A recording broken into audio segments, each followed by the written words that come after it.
we're going to begin as usual with a slip knot. You're going to make a loop with your yarn, reach through the loop and grab the yarn that is attached to the ball of yarn or skein of yarn. We call that the working yarn. Pull it through the loop and then tug on the cut end, which is the tail yarn, to tighten it up a little bit. Then I'm going to put that on my crochet hook and finish tightening it up. That does not count as a stitch. That's just getting our yarn attached to the crochet hook so we can move forward. Now, you are going to chain 42. I am going to chain fewer than that because I want to have a small enough piece that it fits on camera. But to chain, you're going to bring your yarn over the hook from back to front, draw the yarn over through the existing loop. So that's chain 1.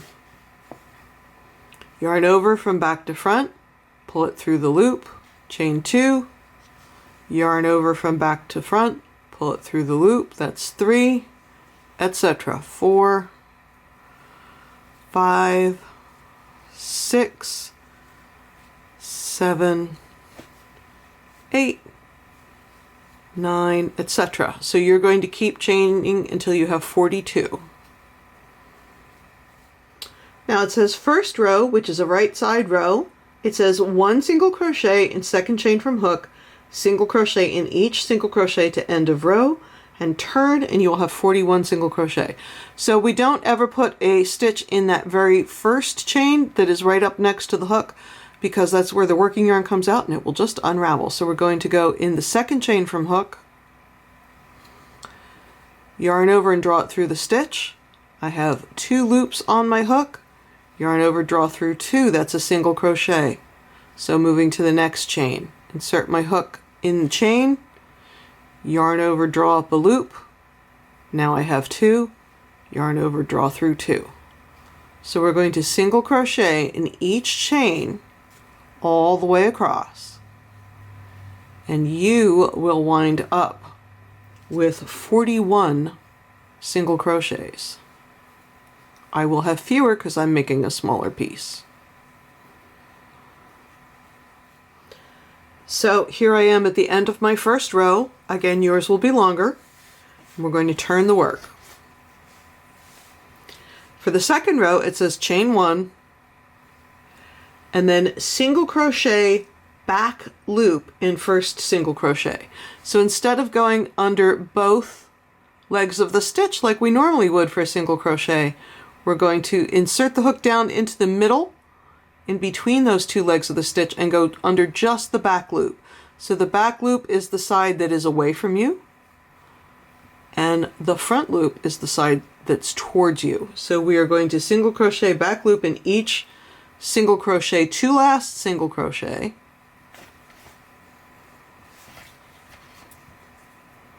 Remember, we're going under just the back loop, yarn over and bring up a loop, yarn over and pull through 2 for your single crochet. So it's the same single crochet that we've been doing, it's just in a different place. And we're going to the very end of the row.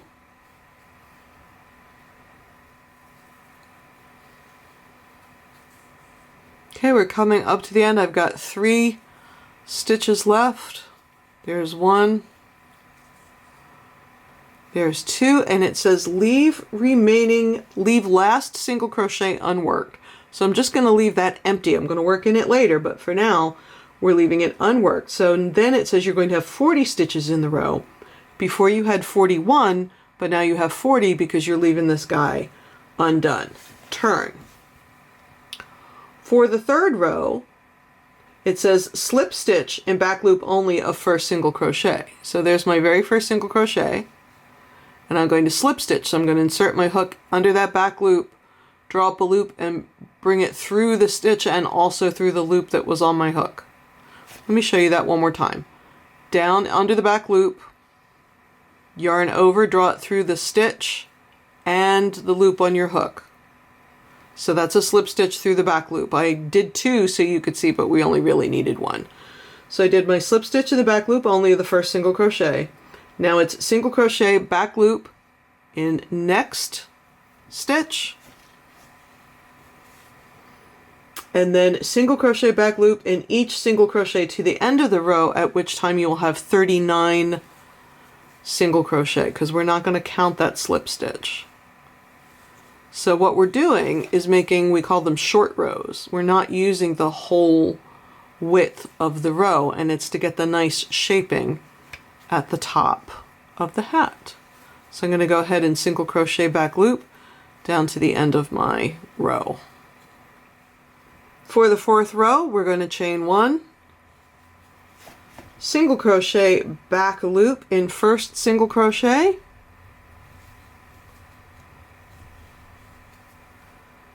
single crochet back loop in each single crochet to last single crochet, leave the last stitch unworked, which is sort of the way we did it before.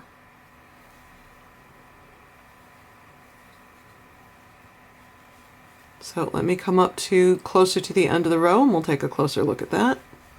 So working in this direction, I have 2 stitches left, 1, 2. I'm going to work in the next to last one, and I'm going to leave that last one unworked, and then turn the work. So you see we're getting this little stair step action here. That's what's making the shaping for the crown of the hat. So we're going to turn. I want to say now, if you are concerned that you are not leaving the correct stitch unworked, count. Every single row will tell you at the end of the row how many stitches you're going to have. And if you get confused, count from the area where you think you're fine. And then when you get to the right number of stitches, if there's stitches after that, those are the ones you're going to leave unworked. I know that sounds facetious, but really counting is the only way around this if you can't, if you're not experienced enough to see exactly what it looks like when you leave that stitch unworked. So we're in the 5th row, slip stitch in back loop only of first single crochet. So we're using that very first one. Once again, we're going in the stitch in the back loop, yarning over, bringing it through the stitch and also the loop on the hook. There's my slip stitch. Single crochet back loop in next stitch, single crochet back loop in each single crochet to end of row, and now you will be down to 37 stitches. Again, I have fewer stitches because I have a smaller swatch. So you see what's going on here. So after you finish the 5th row, for rows 6 through 9, you're going to repeat the 4th and 5th rows twice more. So 6, 7, 8, 9, you will work 4th row, 5th row, 4th row, 5th row. And it's telling you at the end of that you're going to have 33 stitches. So let me catch up to that and we'll move on to the next section. So chain 1. Now it says single crochet back loop in each stitch to end of row, working into skipped stitches and slip stitches of previous rows, and you will have 41 single crochet at the end, which is how many you started with, and turn. So when it says the end of the row, it doesn't mean a short row now. We're going to stitch all the way across to the very end. So working again in the back loops. So I've come up to the end of my single crochets, and now I'm going to work up this stair step side. So I'm going to find where there was a slip stitch, and I'm going to work in the back loop of that slip stitch, and then I'm going to find that empty single crochet. Remember we left some unworked? I'm going to work in the back loop of that.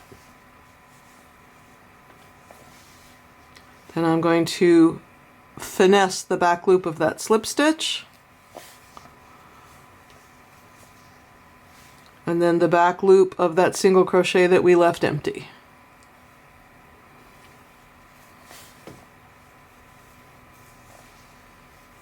And I'm going to work all the way up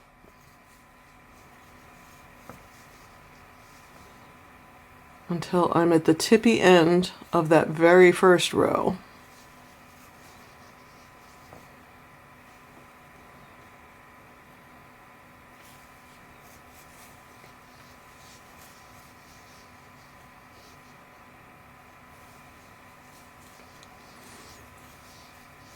Okay, and that's how that looks. It smooths that little stair step area out. And again, I highly, highly, highly recommend that you count. You should have 41 stitches at this point, so count and make sure that you do, and that will also reassure you that you put your stitches in the right place. They'll be all evenly spaced. So now, for the 11th, 12th, and 13th rows, you're just going to turn, chain 1, single crochet back loop in each stitch to the end of row, turn. So we're going to work 3 rows even, is what we call that when there's no increasing and decreasing. So we're just working single crochet back loop for 3 rows.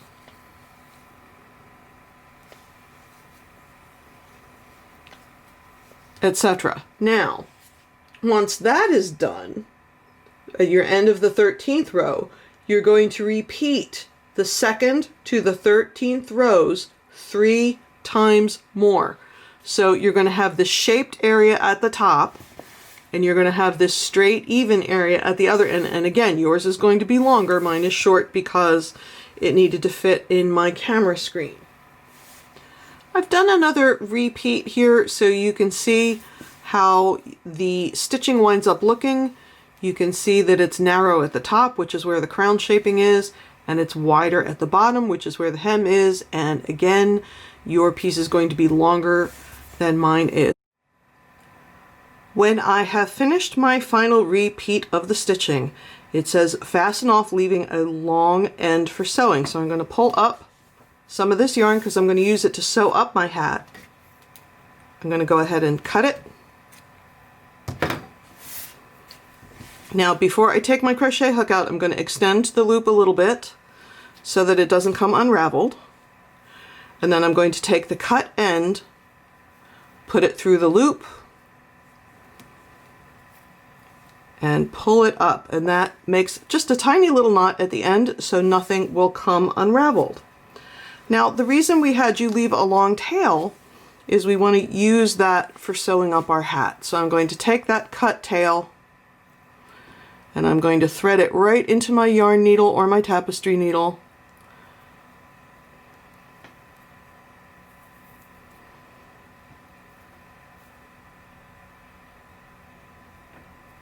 And pull it through. So I'm going to, making sure that the right side is on the outside, I'm going to line up the end, the row that I just made, with the foundation chain, and I'm going to sew that together with a whip stitch. So I'm just going under a stitch on this side, under a stitch on that side, pull it through. Let's see if we can do a neater job than that. There we go. So under a stitch, under the next stitch, pull it through, and I'm going to do that all the way to the top.